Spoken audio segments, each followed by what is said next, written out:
Hello YouTube, this is Makai with Mitasoft. I am presenting today a custom message box. Right now, you have the option of creating a standard message box, and if you want to make any changes on it, you want to do anything like that, if you're still looking to figure out how to do that, just give up right now because it's not possible. It's not going to happen. Just give up. They have a very specific set of things you can change on it. For example, this is the standard message box. You have the icon that you can change, but you're given about 5 or 6 different icons. You have very few specific types of button sets that you can do. You can do OK, OK cancel, abort, cancel, OK, yes, no, but those are about the only things you can do, and they give very specific dialog results which only have about 5 or 6 different options. And then the font or the text you can change, but you can't change the font, the background color, anything like that. This is basically what you're stuck with. Now let's continue. This is my custom message box. As you can see, it's very similar to the standard one. It's a little different, but for the most part it's pretty similar. You have the buttons down here, you have the icon, you have the text and everything, but unlike that one, mine is completely customizable, and I'll show you what I mean. First, let's customize the image. You ready? Boom. All you need to do is give it a new file path and it changes the image. You don't have to do anything special. All you have to do is give it a new image path. You can also change the size of the image. I have it locked down to a width of 150 or a height of 300, but you can go ahead and change that in the code later on if you want. That's just what I set it for my own personal use. Also, the proportions of the image are always going to be set to the actual proportions of the image. It's not ever going to be able to be warped. Again, you can change that later, or you can just get rid of the image altogether. Next, let's customize the buttons. To start, you can make the buttons say whatever you want. Here you can see it says I love me with a little smiley face. The buttons come out in the exact order that you put them in, so I put it in as OK, then I put another one in as cancel. So, and also the tab index comes out the same order as well. So let's continue. You can also have as many buttons as you want. Here I have 12 buttons. You can have 50, you can have 4. It's always going to be 5 buttons in a row, and then it's going to go to a new column, until you run out of buttons. But I recommend not having more than 5 buttons unless you're okay with coming out like this. Also, you can make like I said, you can change the font, or you can change the text to say whatever you want. You can have it uppercase, lowercase. You can have punctuation, spaces, all sorts of things in here. And the result of whatever the button is comes out as a string instead of a dialog box, or as a dialog result rather. And you can have it say anything you want it to say, and you can make it end up whatever you want. So whatever you click, it comes out as a string, and the same capitalization, lowercase, everything.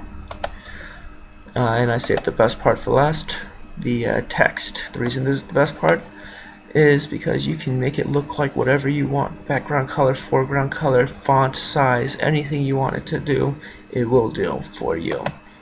You can also have multiple types of fonts and colors and backgrounds and foregrounds and everything.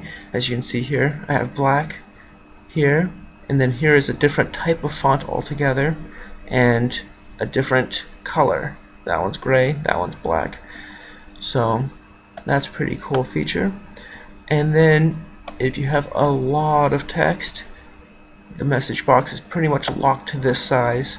It doesn't get much bigger. If you change the image size, it'll get a little bigger. If you change the number of buttons, it'll get a little bigger, but this is about as big as the message box is going to end up.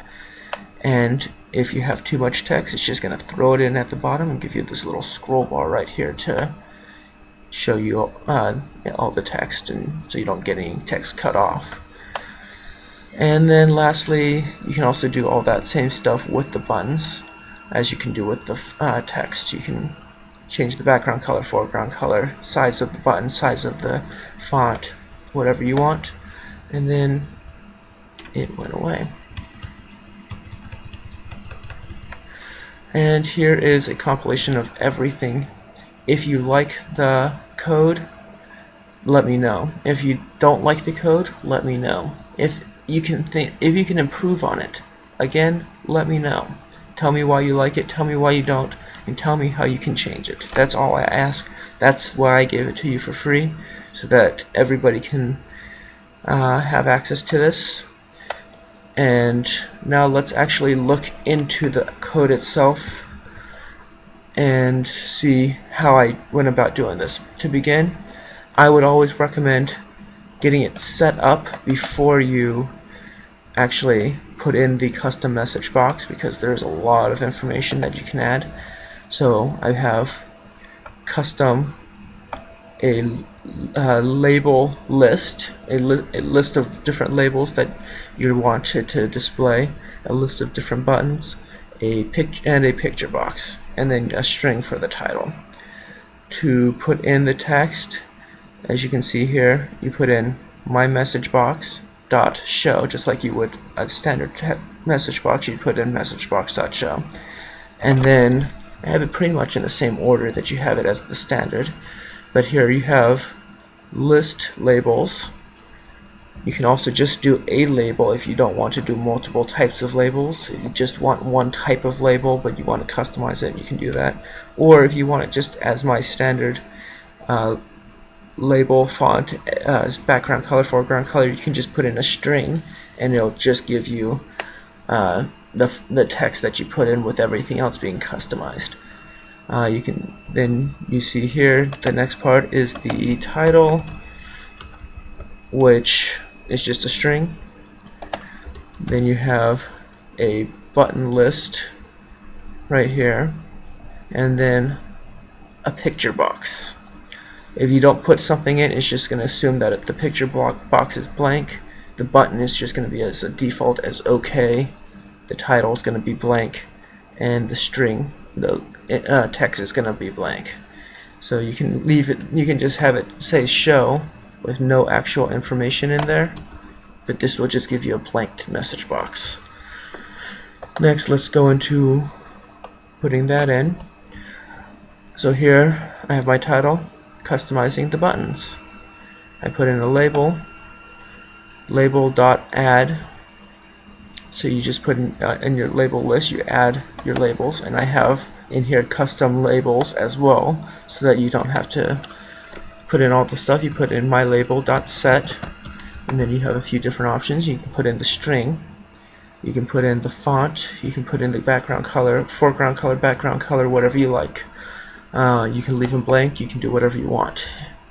Then you can put in different, you can add more buttons. So you had button add cat, button add dog, button add bird, button add shark.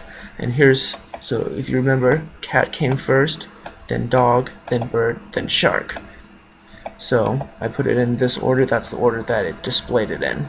And then lastly, you have the image or the picture box. It just, here you just put in a path, and it gives you the path and it gives you the image that's attached to that path. You can also here add a different width, and it'll change the different widths of the image, 40 or 90, and then it'll come out at different widths. And there's my image and my buttons as well, so they're custom buttons. But you can just put in, you don't have to do that. You could just say new button and then change the buttons, but that's just a lot of hassle. I'd rather do it my way. It's a lot easier than doing it this way. That's why I set up the my buttons, my everything. And that's about it as far as setting that up. If you have any other questions, let me know. If not, I hope you enjoyed the text, I hope you enjoyed the tutorial, and I hope you enjoyed the code. I'm going to have the code in the comments below, and you just copy and paste that into your program. If you have any other questions, again, let me know. Have a great day. I'll see you later.